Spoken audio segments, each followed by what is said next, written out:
It's 5:42 a.m. on the 20th of November 2024.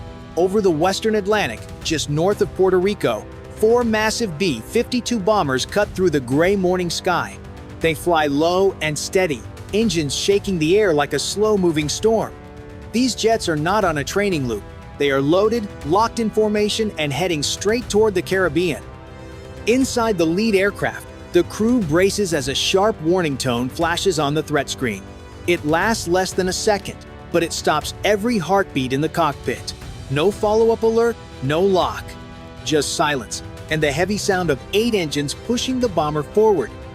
Down along the Venezuelan coast, radar sights blink on and off like someone is flipping switches, testing, probing, trying to see what the bombers will do. The crew keeps their eyes forward, listening to the steady radio chatter as they hold the line. The pilot stays calm, hands firm on the controls. They keep the heading. No turns, no reactions. Whatever reached out and touched them from the coast may return.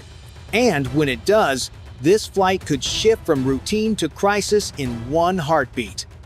The crew waits for the next move. The Caribbean may look peaceful from far away, but every mile of it is watched, measured, and judged. For the US, this region is a pressure zone. Trade routes run through here. Navy ships cross daily. And Puerto Rico sits close enough that any hostile radar pulse can matter. That is why the arrival of B-52 bombers is not just another long flight. It is a signal that Washington wants options ready if something turns fast. Late October 2024, the Pentagon finished a routine but serious review of Venezuela's military positions. It was not a war plan, but it was a reminder that Caracas still holds real tools that could cause trouble if tensions rise. 2 Su-30 fighter bases stand out. The first sits near Barcelona on the coast, perfectly placed to launch jets into open water. The second, deeper inland near Manuel Rios, is older but still running. Together, they form the center of Venezuela's air power. These jets are believed to carry anti-ship weapons that could challenge ships moving through the area. For bomber crews approaching this zone, the threat is not abstract. They know that one radar lock, one wrong move, can force a response. Every warning tone in the cockpit could be the start of something bigger.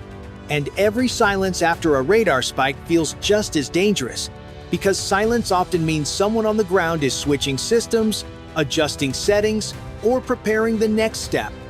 This moment matters because neither side wants to be the one that blinks first.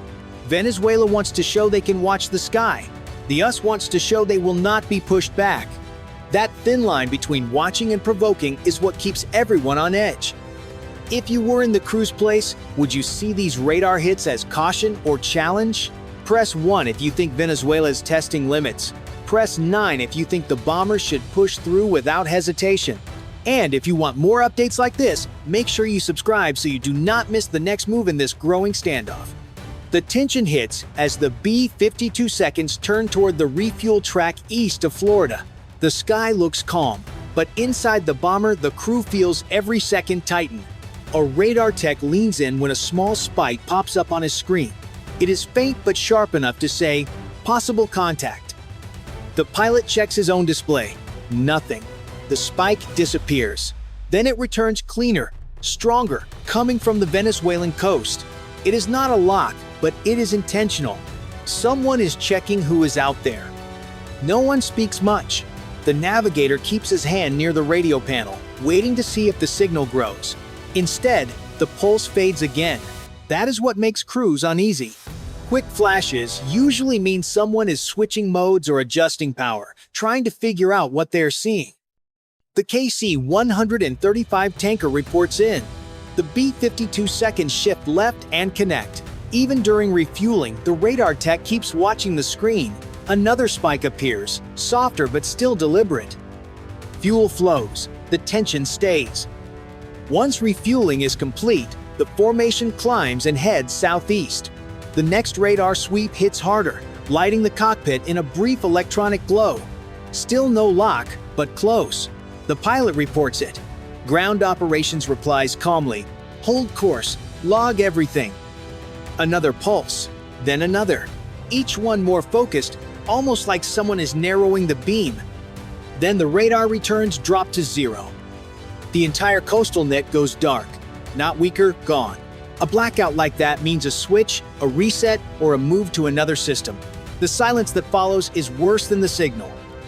A moment later, a new spike flickers from deeper inland. Different angle, different system, gone in seconds. The B-52 seconds stay steady. No turns, no signs of fear. But the message from the coast is clear. Venezuela is watching closely, and they want these bombers to feel it. The crew senses it too. One wrong signal could turn this flight into something no one can step back from. If you were in that cockpit, would this feel like a warning or a push? Press 1 if you think Venezuela was testing them. Press 9 if you think they were challenging them. And hit subscribe if you want to follow every twist of this standoff. The next sweep hits the B-52 formation with a force none of the crew can ignore.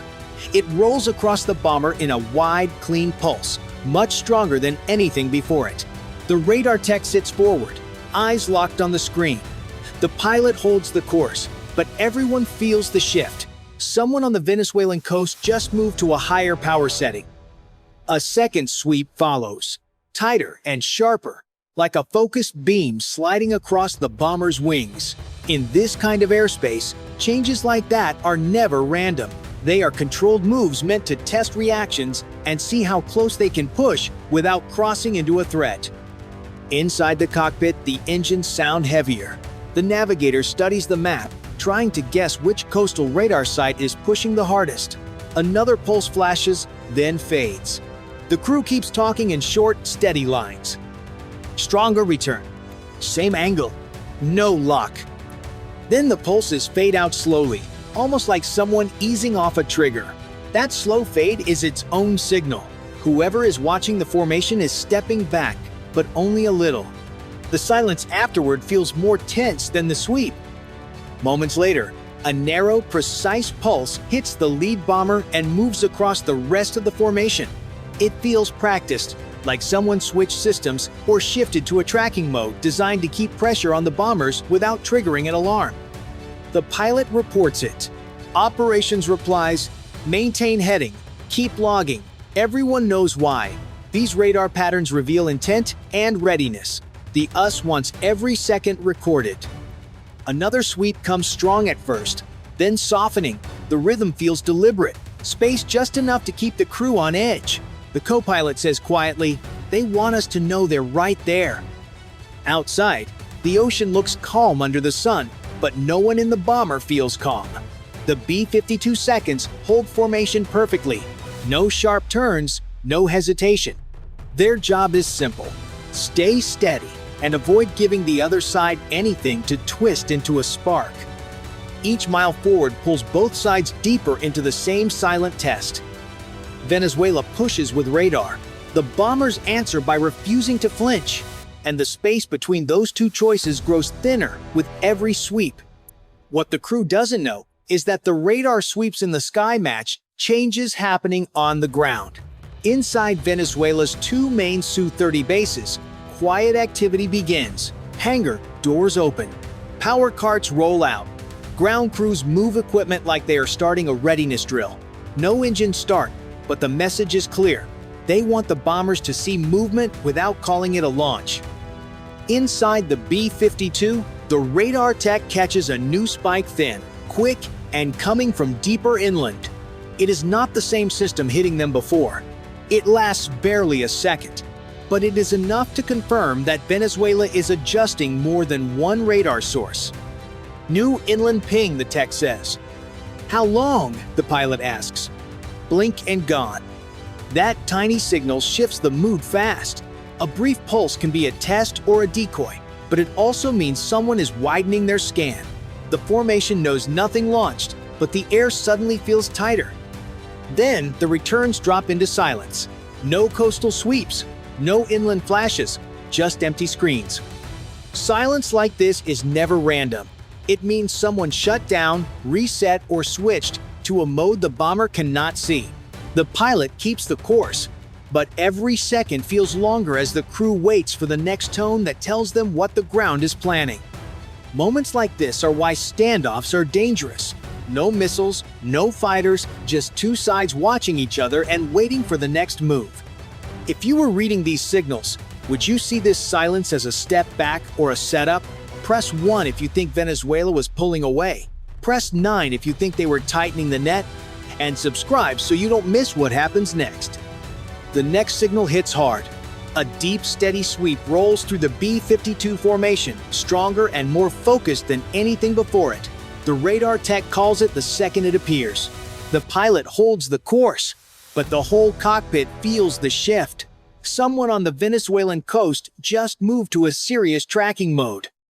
Another sweep follows, rising in power before dropping slowly, almost like a warning. The air inside the bomber tightens. No one says lock, but everyone waits for that single tone that changes everything. The navigator watches the coastline even though nothing shows. The co-pilot keeps his eyes on the threat screen, ready for the next shift. A clean reflection brushes the bomber. Not a lock, but close enough to feel personal. The pilot reports it. Operations answers calmly. Maintain heading. Keep recording. They all know why. Every sweep, every change reveals intent on the ground. The next pulse scans the entire formation, touching each bomber in a slow, steady line. Outside, the ocean looks calm, but inside the aircraft, every heartbeat feels louder than the engines. The radar tech leans closer. Increased power, he says, still clear.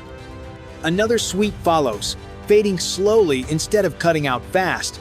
That slow fade makes the silence that follows feel dangerous. Someone down there is pushing right up to the line. For a moment, the crew wonders if a launch order is coming next. It is the kind of quiet where everyone starts counting seconds, and every light on the panel feels brighter than usual. Even the engines sound different when the room goes still.